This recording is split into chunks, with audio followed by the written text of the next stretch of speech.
সরকারি জমি দখল করে কোনো রকম অবৈধ নির্মাণ কাজ করতে দেওয়া হবে না।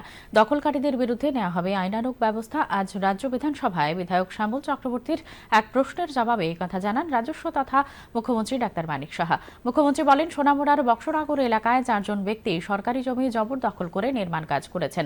মহকুমা শাসকের পক্ষ থেকে তাদের কারণ দর্শানোর নোটিশ জারি করা হয়েছে।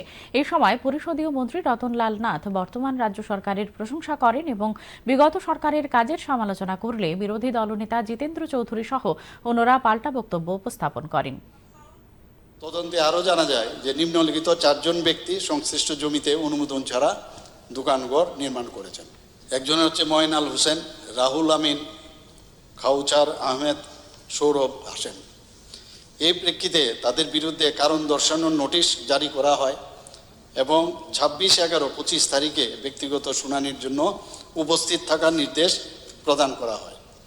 পরবর্তীতে সকল নথি ও সাক্ষ্য প্রমাণ বিবেচনা করে সোনামুড়া মহকুমা শাসক এই মর্মে সিদ্ধান্ত গ্রহণ করেন যে সংশ্লিষ্ট ব্যক্তিগণ Tripura public premises eviction of unauthorised occupants act 1982 এর বিধান অনুসারে অবৈধ দখলদার